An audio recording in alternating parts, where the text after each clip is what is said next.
شوف يا خيي هول اخبار طازه. شو ليك يا حتى خيي؟ ليك شوف طلع ما قادر اقراهم قد ما هن سخنين.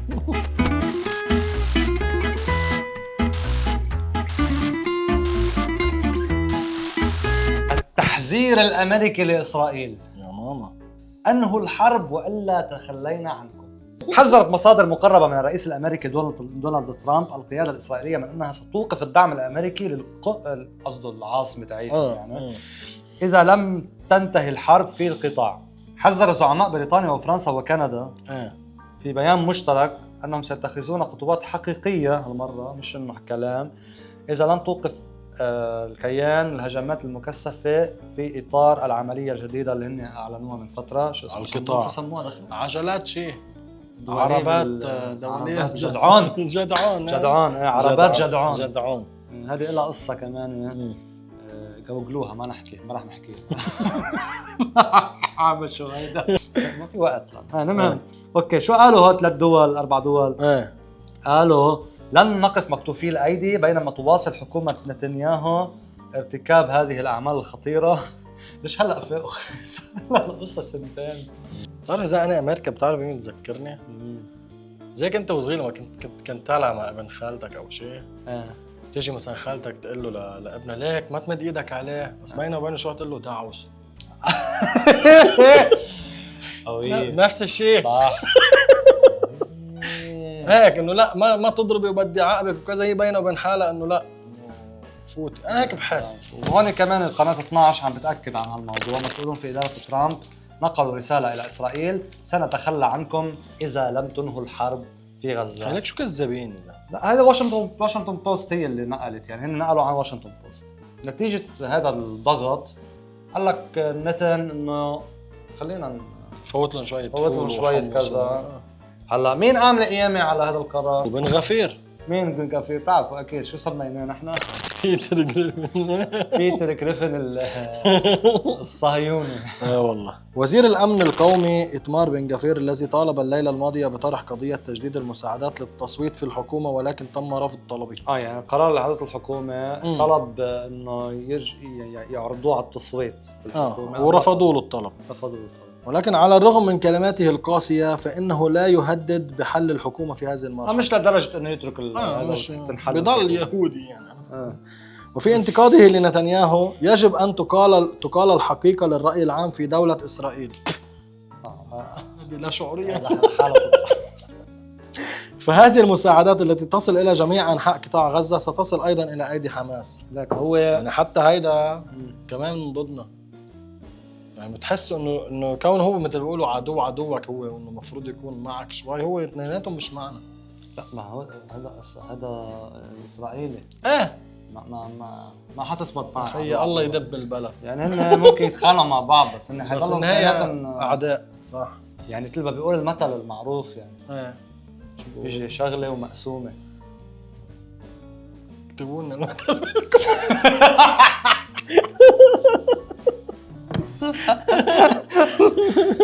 اوكي. كما تناول وزير الدفاع السابق جالنت هيدا اللي القلم ما هذه القضية على حسابه على تويتر وهاجم الحكومة قائلا: هذه نهاية كل بالون.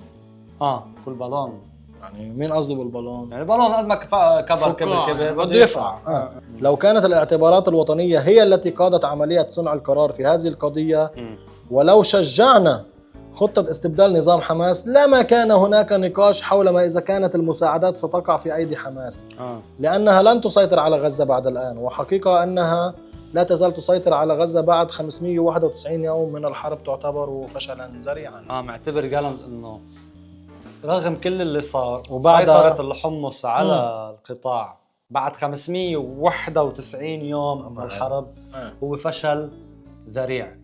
هو عم بيقول والله العظيم انه هلا انا اذا بدي اطلع اقول هيك حكي حيجي واحد يمكن يقول لي خلصت منك انت تعطونا حكي فاضي. لا هاي من ناحيه ثانيه صح. هو عم بيقول انه نظام بديل. مين يعني نظام بديل؟ يعني النظام اللي بالضفه صح الان يعني محمود عباس حمونا اعتبرونا حيوانات.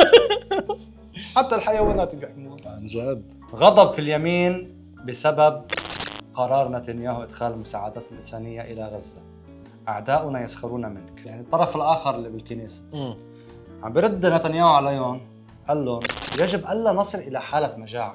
هذا الشرط الأساسي بغزة. يعني نحن بنضغط بس في شرط بهالحالة إنه ما نوصل لحالة مجاعة. يعني هو بالنسبة له لحد هلا فيش مجاعة. لا ما في. لا عم بيصير مش مجاعة. يعني الصور اللي عم نشوفها جد. مش مجاعة. هو بالنسبة له لا. هي الفكرة بس انه هو تهددوا ترامب، فهو قبل يفوت هالموضوع. هلا هو بده يرتبها وبده يعملها انه احنا ما بدنا. يعني انتم مين بدك تقنع مين؟ انت متهم بجريمة ابادة جماعية بالمحكمة الدولية. صح. يعني رسميا انت متهم. ما بعرف كم دولة، يمكن ما بعرف كم 100 دولة ممنوع تفوت عليها. 124 شو؟ والله 124 دولة ممنوع يفوت عليها النت. حلو. اعطينا يا خي عبود شو عنا، شو هاي القصة هذه؟ والدة المتهم بالتجسس اوف. انه بريء ولا يمكن ان يعرف مع من يتحدث. هذا في اعقاب تحقيق اجراه جهاز الامن العام الشباك. ايوه. ووحدة مكافحة الاحتيال والجرائم الالكترونية في المنطقة المركزية تم اتهام شاب يبلغ من العمر 16 سنة 16 سنة بالتعامل مع ايران. عن جد؟ وتنفيذ مهام لصالحها ونقل معلومات إليها. ويشتبه في أن مشتبها به آخر يبلغ من العمر 18 سنة قام بالتجسس على رئيس الوزراء السابق والله أثناء وجوده في المستشفى. عمل 16 18 عملاء إيرانية بقلب الكيان. يعني معقول كيف واحد، يعني كيف يجندوا الإيرانية بيجندوا واحد إسرائيلي؟ شو ممكن مثلا يغروه؟ احنا عنا اللي عنا كيف اغروه بالبورصة. والله لا هو بيشتغل بالبورصة، صار عليه مصاري وبده يتدين. هو بتعرف شو قصته؟ هو فات على هيدي، مش شايف الاعلانات بتطلع لك على الفيسبوك. هل انت منتسب صالح؟ فات وقال لهم انا عايز ابقى حرام. هو اللي راح. هو اللي راح. يعني معقول في شو صار عنده بالفيسبوك تبعهم؟ ما بعتقد هل انت منتسب الى الشباب؟ اضغط على ضغط بفوت بيحكي واحد اسمه جواد. شو الخبر الثاني يا اخي ابو الحسين؟ قول عمران بده يعطينا خبر. قول يا اخي شو الخبر؟ حلو. اوكي خبر عاجل. اول مره وردنا الان خبر عاجل ان اليمني فرض حصارا بحريا على ميناء حيفا. حلو. يعني مش السفن اللي رايحه على الكيان، حتى اللي ظاهره من الميناء. اي حدا، يعني كيف مطار بن غوريون نفس الشيء. صار اليمني هو رئيس الميناء. ايوه مثل اللي عاملينه على مطار بن غوريون، طياره بتروح وبتظهر ممنوع. هلا ميناء حيفا نفس الشيء. وبالحديث على مطار بن غوريون، اسمع هذا الخبر يا اخي. يلا شو؟ سبحان الله كيف سابوا مع بعض. الرئيس التنفيذي لشركه رايان اير: لقد بدأ صبرنا ينفد بسبب الاضطرابات في مطار بن غوريون. شو عم بقول؟ نحن نفقد صبرنا بسبب الاضطرابات الامنيه في مطار بن غوريون. مسؤولون كبار في شركات اجنبيه: المساله ليست مساله اموال وتامين، بل مساله رفض طواقم الطائرات الهبوط في مطار بن غوريون. طواقم الطائرات عم ترفض تنزل بمطار بن غوريون، بيخافوا.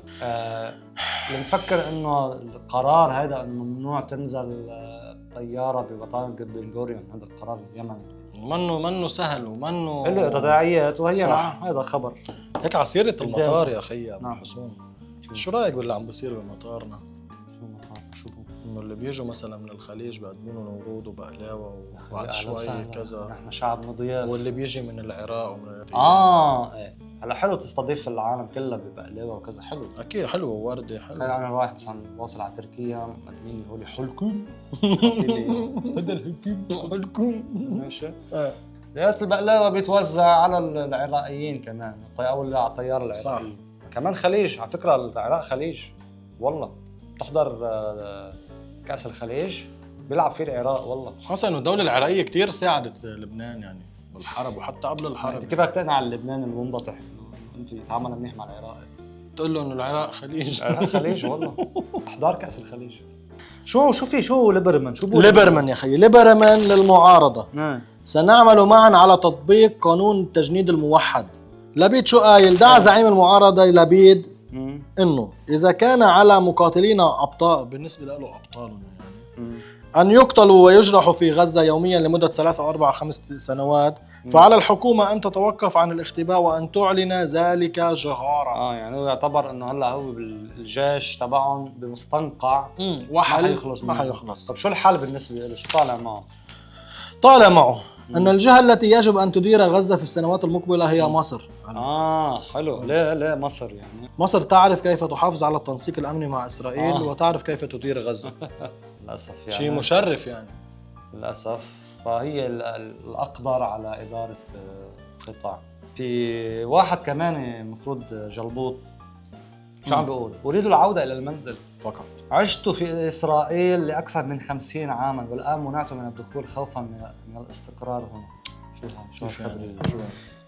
كيران مور عمره 56 سنه، عاش بالكيان 55 سنه وربى 4 أولاد. والله لا يوفق. اوكي ماشي. اصبح الان يعرف بانه اجنبي. ليه؟ ويمنع من دخول البلد. ليه؟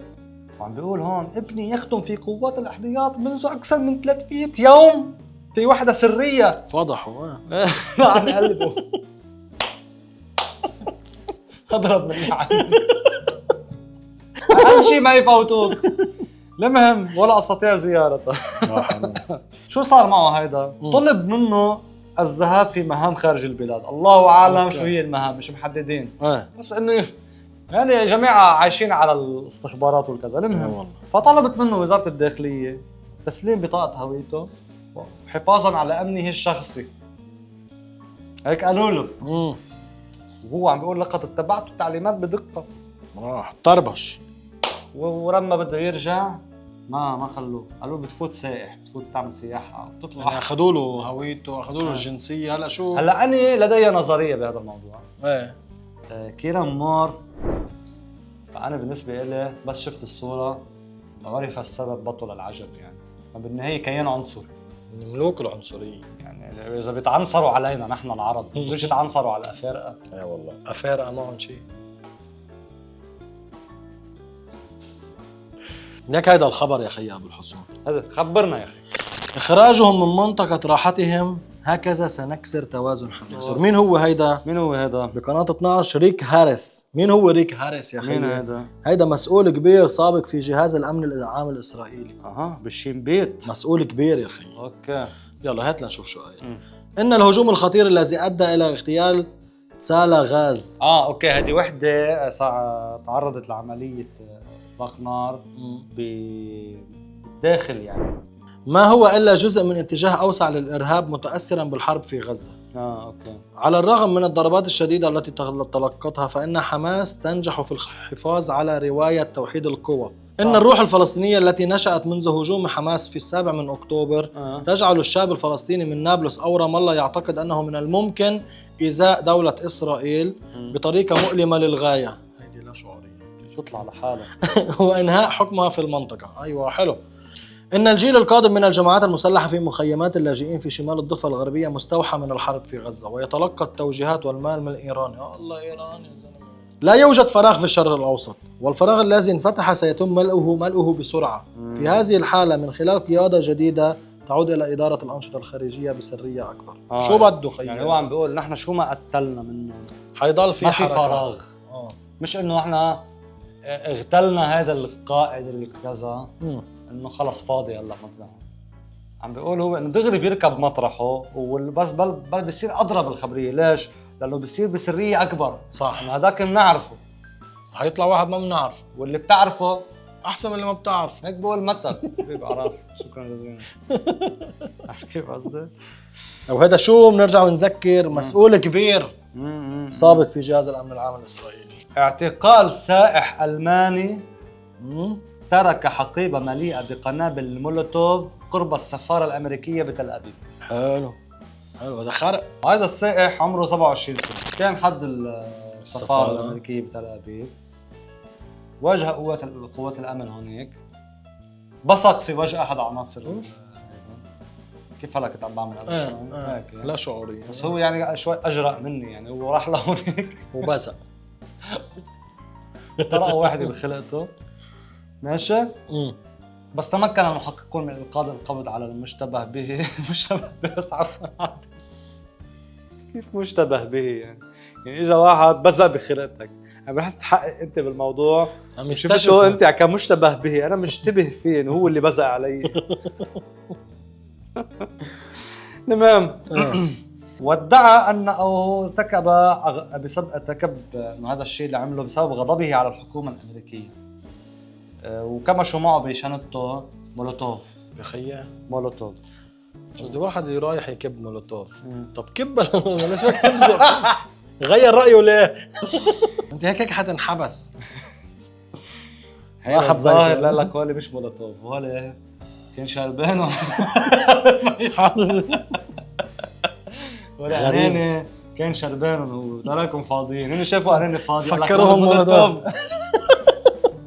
في الا هيك يعني عن جد. بس الفكره لا على شيء على جنب كل شيء، بس تخيل انه واحد اجنبي الماني ما له بالعلاقه بالدنيا كلها غاضب من السياسه الامريكيه وكذا، لانه بالنهايه الامريكاني شو داعم هو اللي مسلح كل شيء. وممول كل شيء خصه بالحرب اللي عم بتقتل يعني اهلنا واخواتنا بكل البلاد يعني، بينما في مقلب اخر يا اخي بيقولوا لك لا ياخذوه بالاحضان للصعب حبيبي وعيني بيرقصوا له وبيعملوا له هيك بشعراتهم. هاي جديده هيدي القصه اللي هيك والله حجاب وما حجاب اسلامي وهيك مش حجاب مفروض. نحن ما لنا على العالم بس عم نقول مفرض يعني انه مفروض انه دوله مثل اسلاميه وهيدا الشيء رسمي صح. بلكي عملوه رسمي قبل ما معقوله اكستنشن هيدا معقوله حجاب الحجاب تحت كله بيجوز. قولنا بالكومنتس اذا الشيء مزبوط. شو عندنا خبر بعد؟ لا يمكننا هزيمة عدو سباعي. شو سباعي خيي؟ شو سباعي؟ جوا الباب. افتح الباب سباعي. كفي يجب أن نذهب إلى النهاية. شو هاي؟ قررت الحكومة الإسرائيلية تدليل سكان قطاع غزة وتقديم المساعدات. تدليل شو يعني؟ دللوهم يعني؟ عم بدللوهم انهم يعطوهم مساعدات، عم بدللوهم. شو الدلال هذا يا سكان؟ دلال وغنج عن جد يعني نيالكم يا سكان مساعدة. خليكم جوعانين، شو بكم رجال انتم جوعوا تصحوا. تدليل سكان مين يعني كيف طالع معهم تدليل؟ غمروهم بلطفهم. عليك هيدي قناة 14 اللي كاتبه خلص مش الحال عرف قناة 14 هم طالع معهم هيك قناة اليمين المتطرف بالكيان. إن إدخال مساعدات هذا الصباح سيفيد حمص وسيضر بالمقاتلين. في محادثة أجريتها مع ضابط كبير متمركز في القطاع قال لي لم نستحم منذ أسابيع أنا أبو العرف ونأكل مؤن القتال وتطلق الرصاصات فوق آذاننا، وفي النهاية تقدم الحكومة الوقود لحماس. عم تدللهم. عفوا لجيري ساينفيلد وقفوه اللي سألوا عن الهيدا شو بلش أنا ما بيهمني لا في واحد ثاني قاعد يقولوا له انه اسرائيل انه فلسطينيه استوقفوا وقفوا الجنوسايد وكذا وش عم يعمل كده عم يضحك عم يعمل هيك جيري ساينفيلد. انا من الاشخاص اللي بحب كتير مسلسل ساينفيلد. صار عندي حالة من القرف منه لهذا الكائن مش طبيعية أقل شيء، وعم فكر خلص ماليا شيل ساينفيلد من المرتبة الأولى حط فريندز خلص.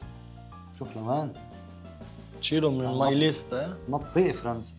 لحظة شو روس تبع فريندز ديفيد شاورما شومر مدري شو اسمه شومر كمان طالع بالفيديو. شو معتبر هذا؟ شو معتبر؟ انه المظاهرات اللي عم بتصير بالمدارس والجامعات الجامعات الغربية الفيديو هذاك الجامعات الغربية انه هيدي كراهية ضد السامية وضد اليهود. هن ضد الكراهية والعنصرية طبعا لازم يوقفوا ضدها. يا زلمة بكل الحالات ربحانين. خلص بنشيل فريندز نحط كيرب. لا كيرب لاري ديفيد كمان قطع. خلص احضروا هاو اي ميت يور ماذر. مش حاضره حلو انا بحبه اكثر من فريندز. والله بدي اتاكد خيي ما بأمن. شو بدي اشوف الكاست خيي شوف الكاست. ما بأمن في هون شو واحد يهودي خيي مش على علمي. مش ضروري يكون يهودي ما بيأثر اذا كان يهودي بس مش صهيوني. في هيدا بارني. شو بو بارني؟ كوكتيل. شو كوكتيل؟ يعني عكس عكاس معاكس خيي. شو مع بالحقيقه هيك هو. نياهم هي شو شو هذا؟ شو بدنا نحضر؟ هذول ضيعه يا جماعه. ضيعه حلوه. بس والله انا كان في بالي هي فكره خبر بس نسيته. شو هو يا اخي؟ ايه على قصه هول الاشياء يا زلمه. اليوم سمعت انه هذا جاري لينيجر عرفته؟ هذا المحلل اللي كان هو الوحيد اللي بانجلترا اللي ربحان كاس العالم، هي اخذتها مره. يعني نجم انجليزي سابق. هلا هو بحلل على قناه نسيت اي قناه، زعبوه لانه ناصر القضيه الفلسطينيه. لا والله. فانت جاري مين؟ جاري لينيجر. خي اللوبي الاسرائيلي قوي. هذا كان كل شيء، حتى صاحبها عملها اني خلص عملتها. اوكي، هذا كان كل شيء بحلقتنا. ان شاء الله تكونوا استفدتوا واستمتعتوا وان شاء الله بنلاقيكم بحلقه جديده من برنامج بالعبري المشبرح. حطوا لنا موسيقى يا اخي والله بخاطر، ما بتحضر ولا